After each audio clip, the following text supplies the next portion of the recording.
meeting is being recorded.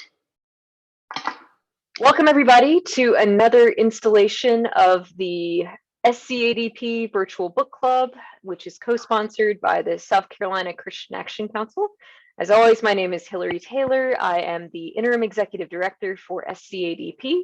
I hope that you have your favorite beverage with you. We're going to be keeping this short of an hour, and look at you, very good. And so first off, I want to go ahead and introduce our fantastic featured speaker, and I hope that you have your book, Change of Heart, with you by Jeanne Bishop. Yeah. Excellent.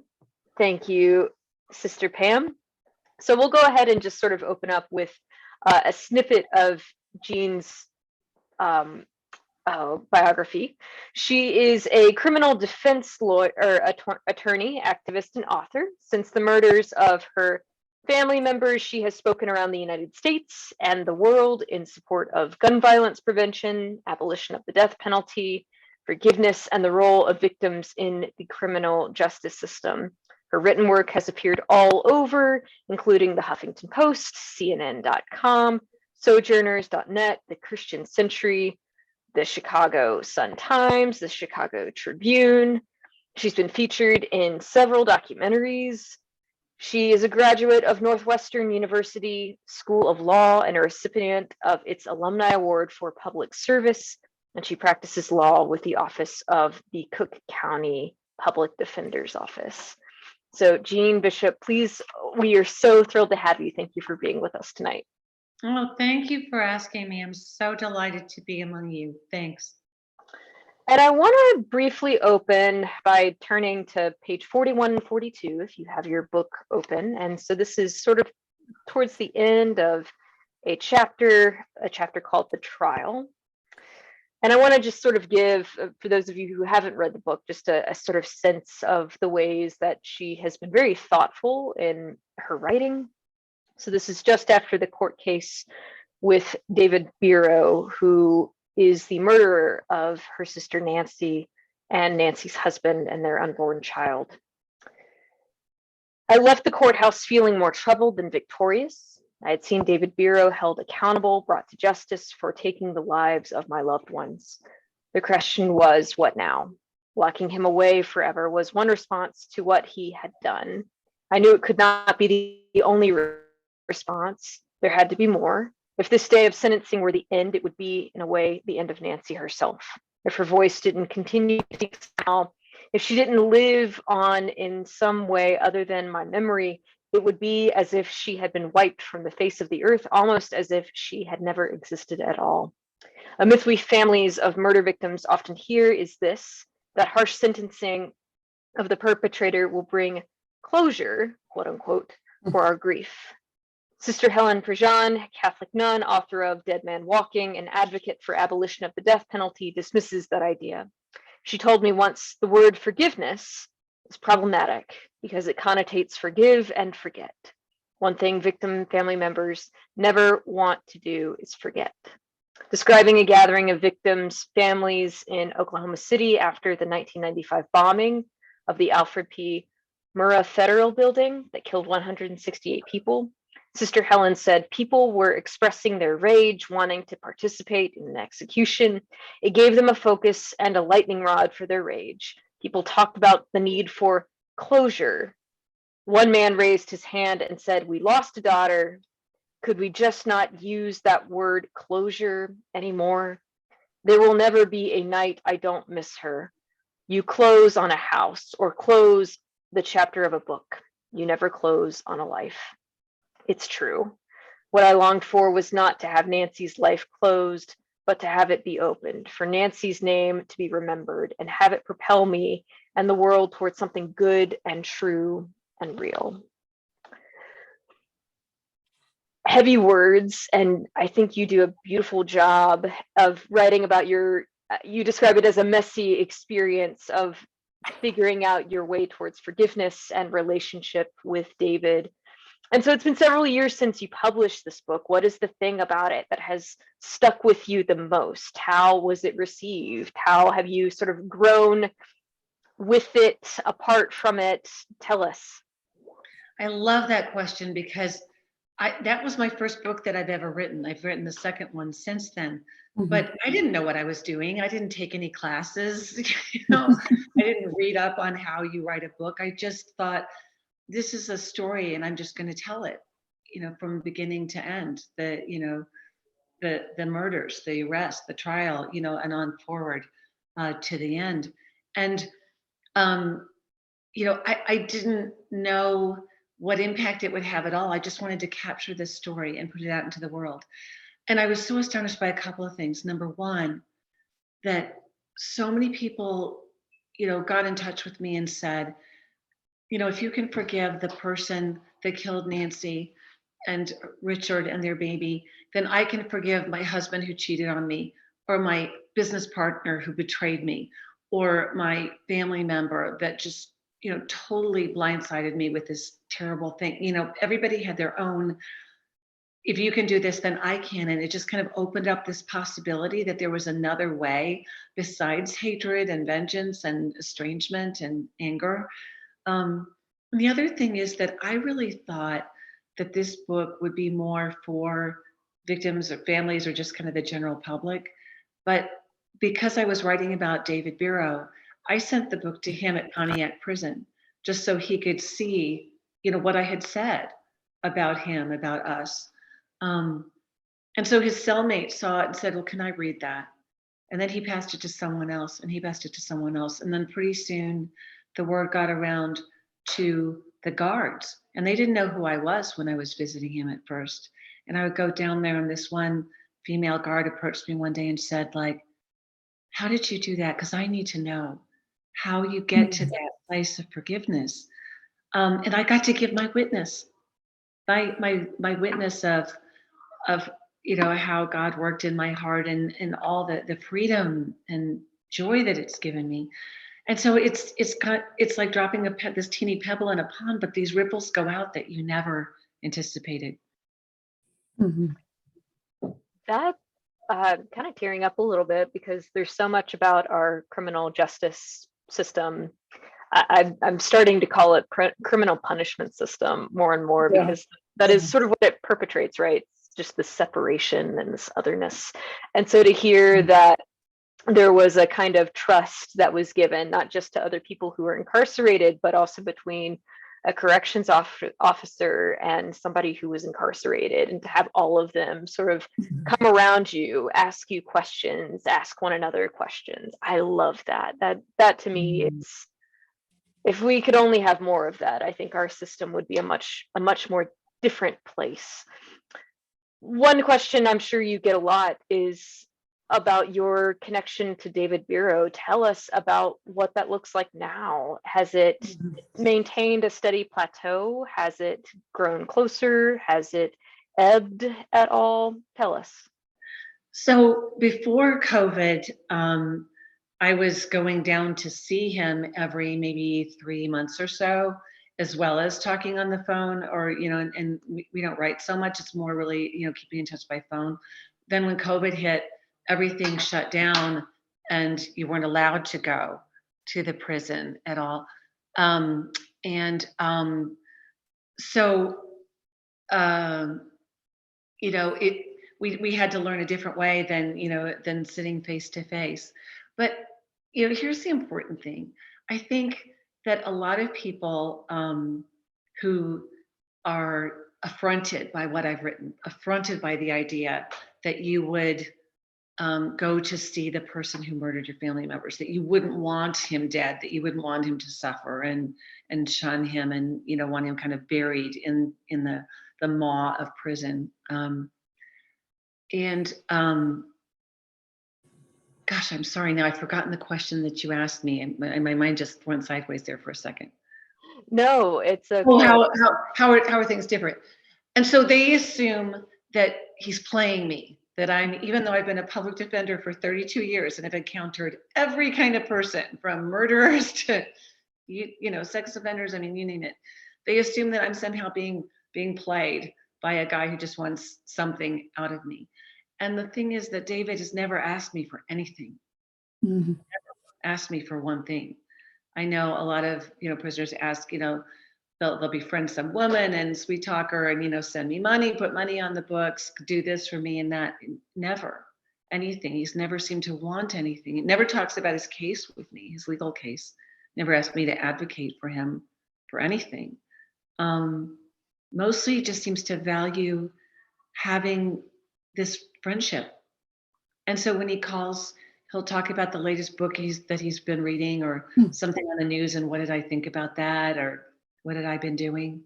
And so that's kept up really very steadily. Some woman, a talk that I gave a long time ago, asked me, well, has he been converted? Has he found God and everything? And I remember there's a parable that Jesus told in the New Testament about being a sower of seeds. You go out and some of the seed falls on this really hard ground and it's baked in the sun and the seeds don't sink in and it's just blown away. It's just blown away and scattered. And then it's sown on ground where it's fertile, but there's all these thorns and thistles and it clogs and chokes off the plant as it grows. And then there's the fertile soil. And the thing is, I'm not God. I'm not the one that makes the plant grow.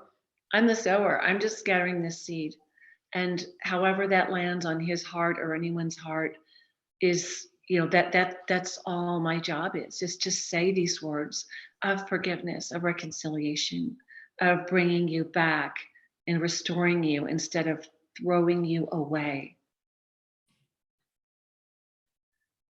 Oh man, I know that you preach very often, and I am just super grateful to have your voice really bringing in lots of different pieces of wisdom, and also knowing that the love that you share is witness in and of itself with David, somebody who certainly has people who do love him, as you have shared in the book, but it's wonderful that you also get to participate in that. I was also curious about where you are in connection to Nancy and Richard and their child now. It's the year 2022, and this book was published in 2015. So tell us more about that. Yeah, there's so many ways that Nancy is so present with me. Whenever I see someone who wears their hair the way she did, or says something, some phrase or something she would say. The holidays are approaching, and I have to tell you, there is no one who did holidays like Nancy. That was her jam. That was the thing that she just looked forward to all the time, like creating these cool centerpieces for Thanksgiving and what was she going to cook. And at Christmas time, like when you're gathered to give presents, like she had the perfect gift for you and she could not wait to give it to you. Like you had to open it first before anything else happened because she would just be like, bouncing on the edge of her seat. And so those things make me think of her, but also every morning since it used to be in the mornings before the pandemic, I'd go to this little goofy gym in my town and I'd do the treadmill and I'd watch Morning Joe and I'd lift a few, wimpy weights, and that was my morning.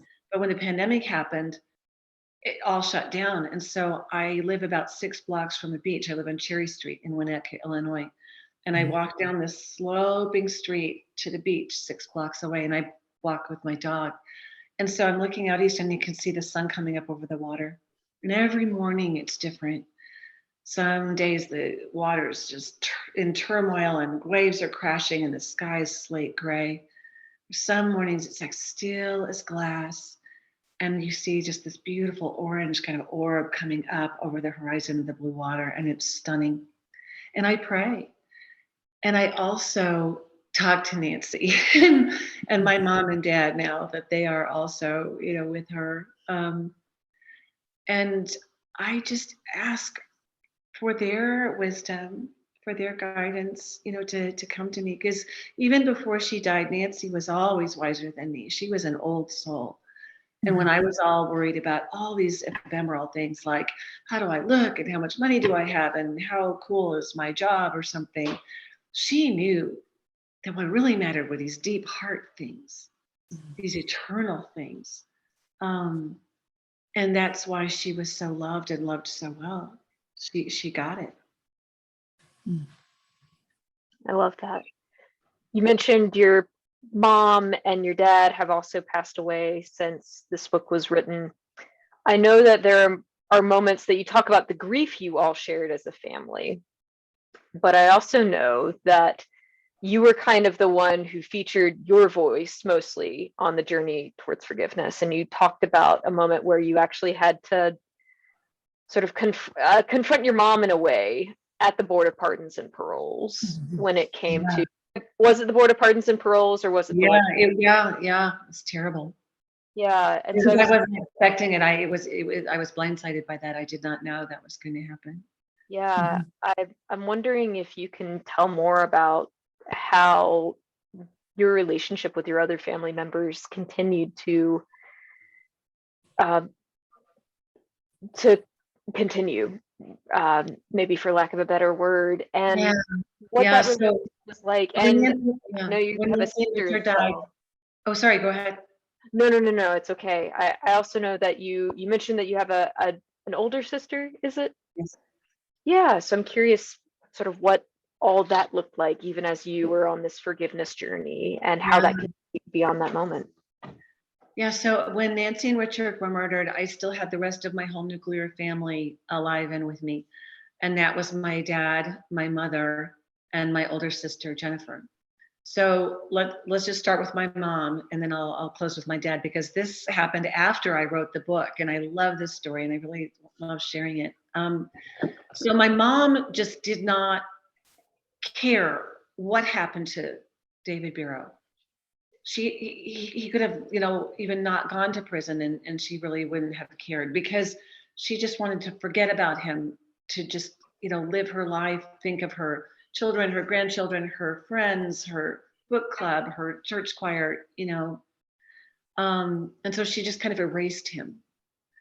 My young older sister, Jennifer, is extremely invested in hating him, in not believing that he's remorseful truly, and wanting him to suffer and die in prison. And she's very angry and very committed to that outcome to this day. And it caused great stress in our relationship, as you could read in the book.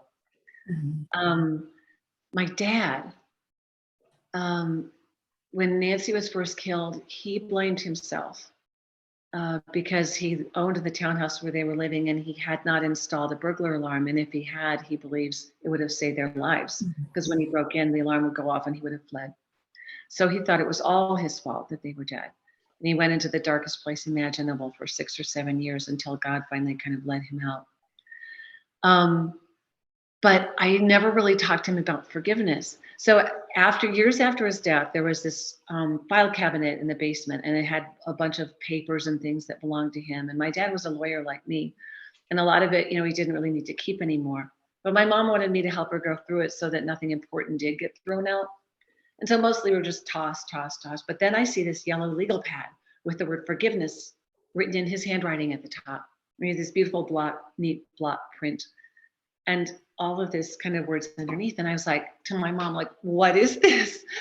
And she said, oh, your dad gave a talk to the confirmation class of the 7th and 8th graders at church. He was teaching that. So I read about forgiveness, and here's what it said.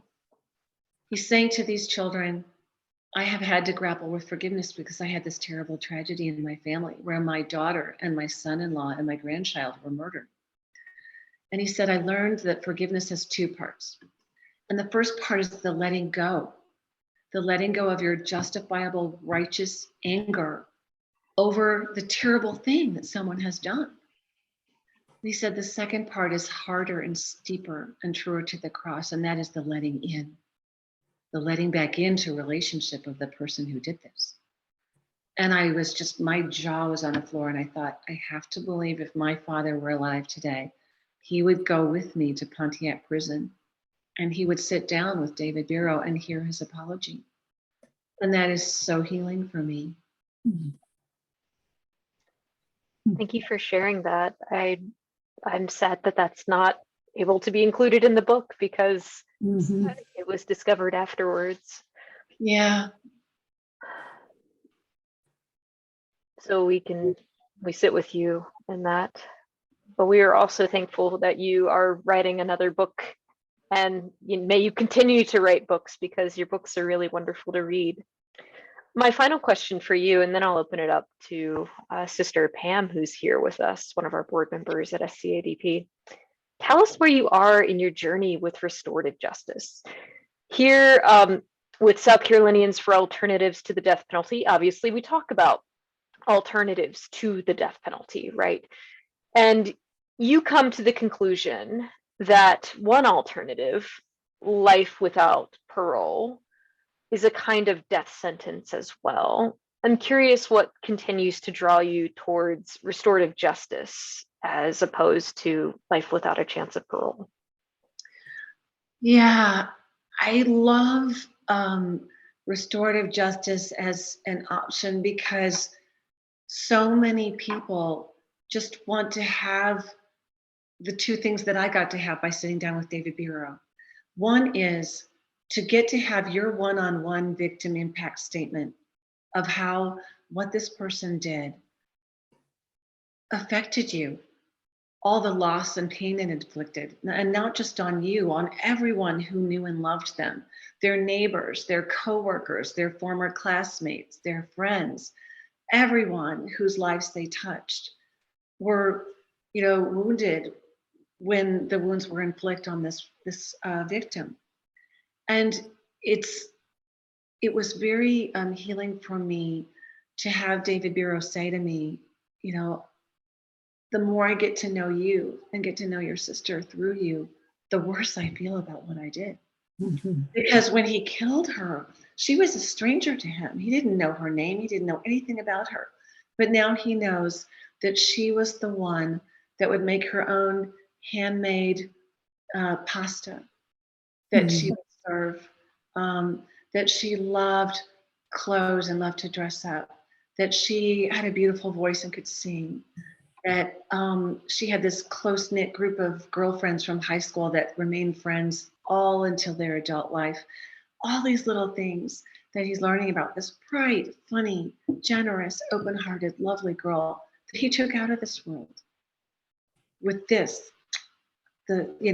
squeezing a trigger. So there's that.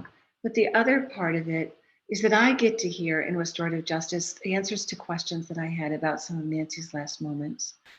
And I think that this is also not in the book. But one of the things I learned by talking to David Biro was that, Nancy was always the chatty Cathy. She was the social one of the Nancy and Richard. Richard was the strong, silent type. He was this big athlete. And if you put the two of them together in a room at a party, she'd be like, da, da, da, da, da, and he'd be kind of beaming at her like, isn't she wonderful? But not really saying that much. So I always envisioned that if, when Nancy and Richard walk through the door of their townhouse and there's this .357 Magnum revolver pointing at them and this menacing figure in the dark, that she would have been the one advocating, talking, trying to get him to leave them safely and go. And it wasn't, it was Richard. Mhm. From the time he saw a gun pointed at his wife and baby, he never stopped talking, suggesting, begging ways that they would be let go. And even he would stay behind, but just let them go. And I think that that's part of how Nancy was able to have the serenity that she did in her last moments of writing that heart and that letter U in her own blood next to her husband. I mean, she was surrounded by love. That whole ordeal, even in the midst of the horror of this, she had her partner, the love of her life, by her side, still trying to protect her until the very last moment when he could no longer, when he fell to the floor after he was shot. Mhm. Amazing. Yeah. And I never would have known that without sitting down with David Biro. Mhm. I could ask you a million other questions, and it's possible that we may venture into other questions that I might have, but right now I want to open it up to those who are here. And tonight it is Sister Pam, who is, like I mentioned, part of our South Carolinians for Alternatives to the Death Penalty Board. And so, Sister Pam, welcome, and I cede the floor to you. Thank you. And I think you'll have a lot of people watching the recording. I was surprised at a couple of people that I thought were going to be there, and I must have had something happen. In any case, I'll preface this a little bit with that I've been opposed to the death penalty for as long as I could think, and I had a very moving experience with a 15-year-old student a number of decades ago who had been an eyewitness to the execution of her father, who owned a store in Brooklyn, New York. And she kind of gave witness to kids who were in her class about how she came to forgive them. A lot of it had to do with getting to know more about them at the trial and knowing the kinds of troubled lives that they had had earlier. That having been said, I'm going to tell you there are a couple of things that I had trouble with in the book, even though I wanted to be like wholeheartedly, yay. But one was I had a problem with Osler's identifying Christ with the guilty prisoner, So I really have struggled with that, Christ's presence in the one who is guilty. But secondly, the question that I had about David's change and, the idea of him returning to society. Part of my problem with that was early on, people had described him as sociopathic. And I've taught a couple of sociopathic personalities who ended up basically institutionalized for life for their own safety, not in prisons, but for their own safety and for the safety of people around them, because of their lack of the ability to foresee consequences and their lack of ability to seem to have any empathy for those who were there. So I'm guessing from your narrative that you concluded he was not truly sociopathic, but that he really was able, as you came to know him, to have a feeling response and to develop that response as a mature person. So I'd like to hear a little more about that. Sure. So let's start with the first one. Talk more about exactly what it is about Mark Osler's comparison of Jesus and the prisoner. I want to make sure I understand it. I guess what I always thought was Jesus as innocent prisoner, the just mercy stories about the prisoners who were falsely accused and mistakenly imprisoned. And what about the guy who tells you face to face, yeah, I shot them. And even though he said at the trial he didn't. And that it just jarred me a bit, because I said to myself, I can so easily understand Jesus' identification with the guy in prison who didn't do what he's there for. But I had a real block with, okay, what about the one who knows what he did? That is so interesting. I'm going to definitely tell him that you said this. Here's my thought about that, because he and I did this great project that he wrote a great book about called Prosecuting Jesus, where his whole interest in the death penalty kind of started when he left the U.S. Attorney's Office, where he had been a prosecutor for 5 years under then President Bill Clinton and Attorney General Janet Reno. And he went down to teach at Baylor Law School. And the first thing that he noticed when he moved from Detroit, Michigan, down to Waco, Texas, is that you could not get elected dog catcher unless your TV ad on the television showed you and your wife and kids walking out of church on a Sunday morning with a gun on your hip. And you had to support the death penalty. Everybody, from the governor on down, because Texas at the time, and I think maybe still be, the most prolific executioner. My former home state of Oklahoma seems to be wanting to try to catch up. So he thought, this is an interesting juxtaposition of people of faith whose faith is around a man who was executed, who was a prisoner, and their support for executions. And so the way that he did that was he started this project that we did, where we put Jesus on trial in Texas under Texas law, in Virginia under Virginia law, in Colorado under Colorado law, in Illinois back when we had a death penalty under Illinois law. So getting people to, see this person in the dock, right, as the person who's accused and for whom we are seeking death, and have people kind of try to, struggle with that, with their faith in that.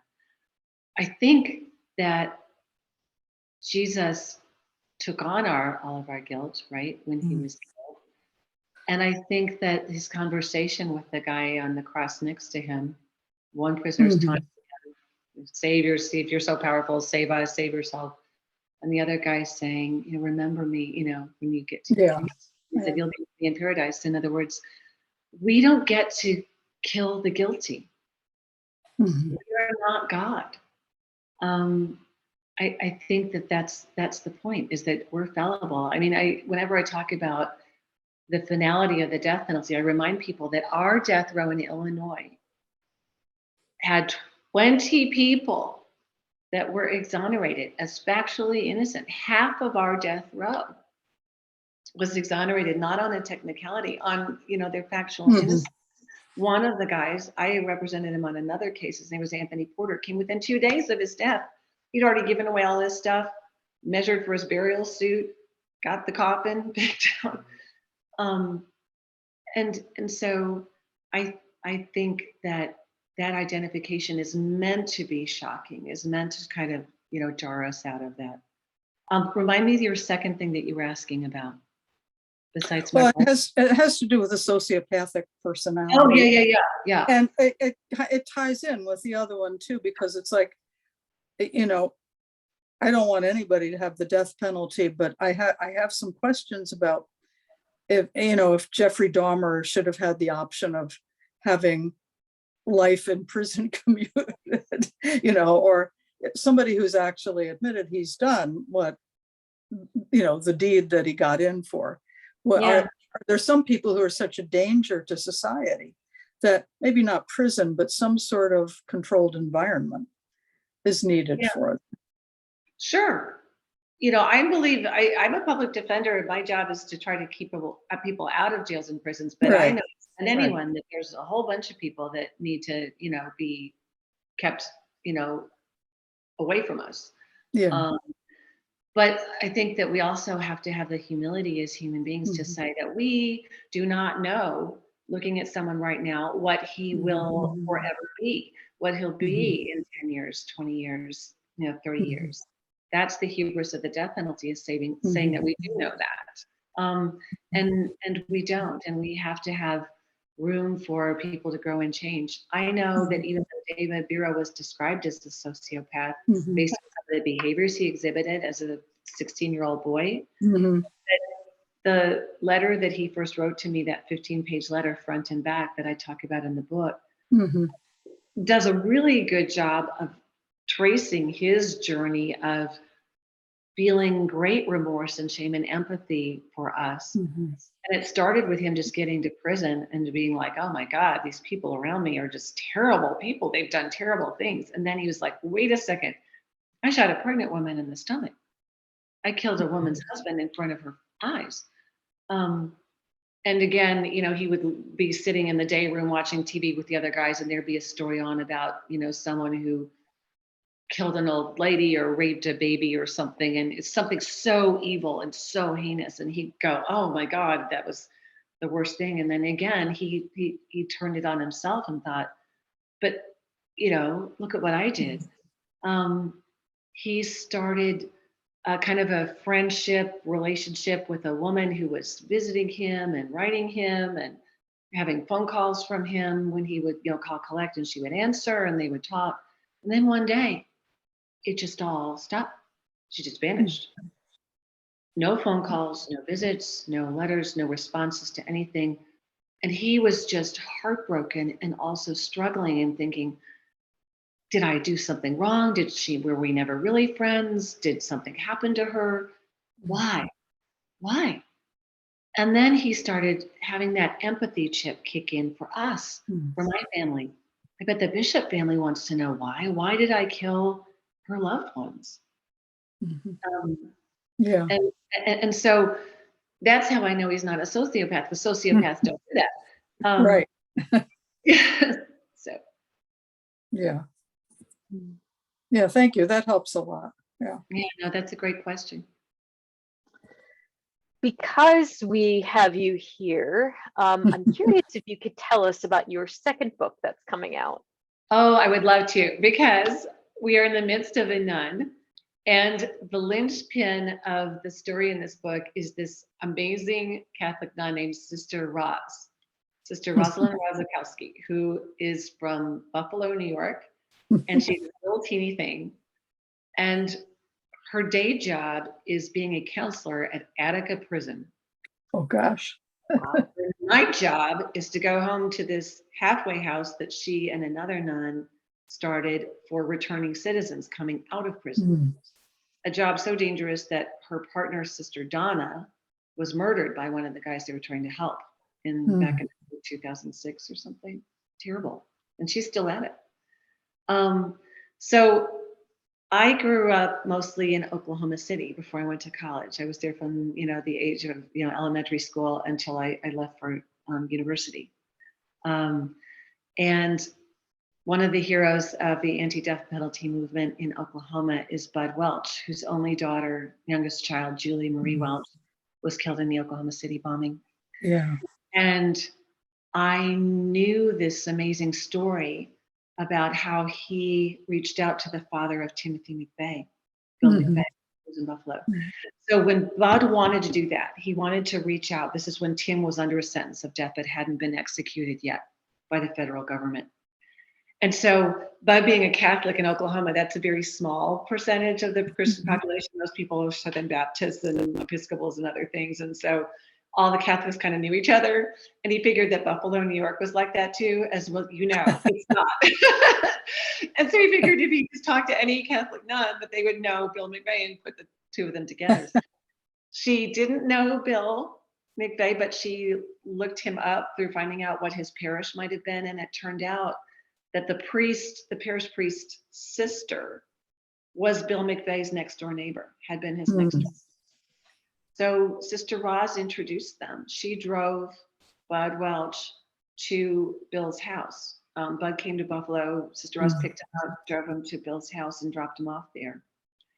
And Bud tells such a funny story. I have it in the book about how Sister Roz, like my dear sister Miriam, who's in heaven now, but she was a chaplain at Cook County Jail here in Chicago. Sister, this is how she would bring people to God. You drive with her on the, a highway, and she'd be going 95 miles an hour, and you just start scared to death. And this is what Sister Roz did too. It was like a 45 mile an hour country road, and she was going like 74. And she drops them off. And so the book is called Grace from the Rubble, and it tells the story of how Bud went from hating Tim McVeigh, wanting the death penalty, wanting him dead, to having a complete change of heart about the death penalty, trying to save Tim's life, going to Bill and saying, I don't hate you. I don't blame you for what your son did. And I don't want him to die. And I'm going to do everything I can to prevent it. And I love the story of these two men, because when they meet, like you think they must be as different can be. They had everything in common, they discovered. They're both from these big Irish Catholic families. They both grew up on farms. They both knew how to, to garden, to, kill chickens and, milk cows and all of that. So they both went to Catholic schools all the way through to 12th grade. Then they became working men. Bud became a gas station owner, and Bill was a auto parts worker at a GM plant in the overnight shift, manning the business. They each have 3 kids. That's how I start the book. I say once there were 3 families, Bud's, Bill's, and mine. And each of those families had 3 children. And all of them had a child that died young. So Julie Marie Welch died in the Oklahoma City bombing at the age of 23. Nancy was 25. And Tim was only 26 years old when he set off the bomb. And the 2 fathers found this common ground of empathy. Bud didn't want another man's child to die. And if you can imagine the cruelty of being Bill McVeigh, and unlike Bud, who didn't know that he hugged Julie goodbye, 2 days before her death, that was the last time he'd ever see her alive. But Bill did know the last time he went to see his son before the execution, that he'd never see him alive on this earth again. And that Tim's last moments would be spent looking into the camera that was fixed on him as he was being murdered. Because not all the the family members of the victims of the bombing, because there's 168 victims of the bombing, there wasn't room for them in the execution chamber. And so they actually had a closed circuit television camera play this execution for those who wanted to gather in Oklahoma City in this big kind of shed and watch. Very many fewer people signed up for that than the government expected. And the ones who came out all said the same thing. The press was there to say, and now do you feel better now that this execution's taken place and he's dead? And they all said no, for the same two reasons. One, that he hadn't suffered enough, and two, that he had never said he was sorry.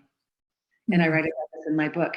You killed him before he had a chance to be sorry, to have those years in death, in prison, to reflect, to have, to grow from this, stunted, PTSD ridden, infected with the white supremacist poison young man that he was, until maybe 40, 50-year-old man looking back and just, realizing how futile his act had been. He wanted to have this big uprising against the federal government, and it came to nothing except to devastate everyone who loved these 168 people who died. And the other thing about suffering enough, I said, this whole idea of an eye for an eye, like he himself said this. He had an interview with Ed Bradley before his execution. And he says to Ed Bradley, the 60 Minutes journalist, the government thinks that, I'm this trophy, I'm this prize, like they got me, they won. Because the death penalty is an oxymoron. It's not a penalty, it's an escape.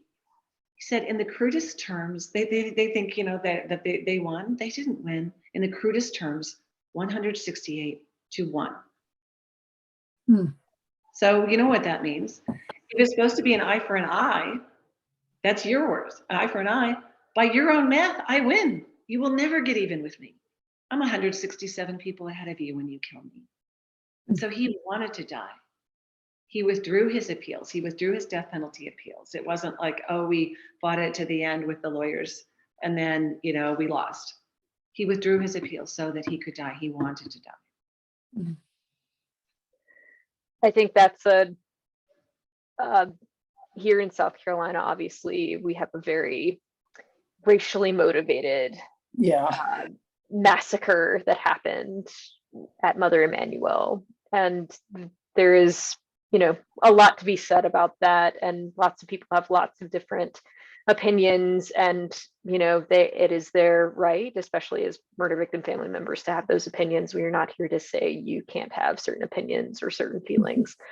But one of the reasons that we are against the death penalty, not just because it's part of our part of our mission, but also killing Dylann Roof makes him a martyr for the cause of white supremacy.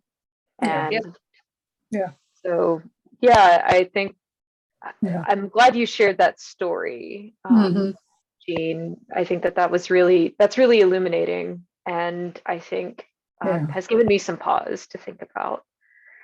I'm curious, before we advertise the next book for the December book club, is there anything you want to leave us? Anything that we didn't ask you that you thought, why didn't they ask me this?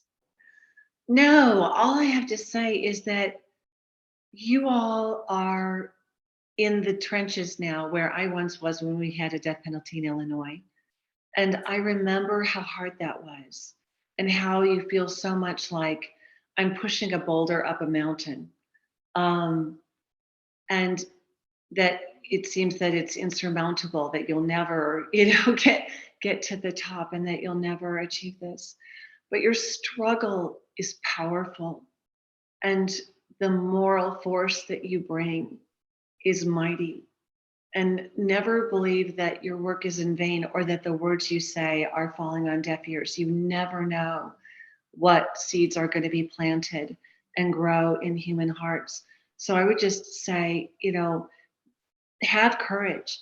Don't, ever give up what you're doing. It's right, and it will win.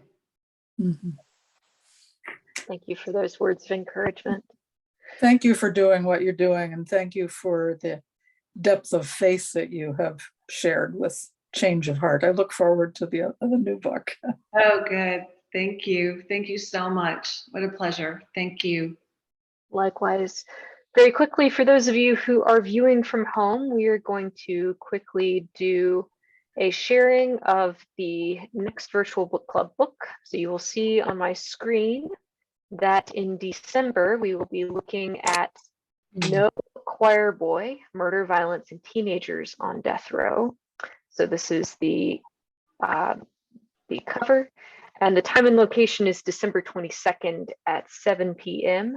And as always, bring your favorite beverage. And with that, my friends, may you have a blessed night. Take care, and we'll see you next month. Bye. Bye. Thank you very much. God bless you.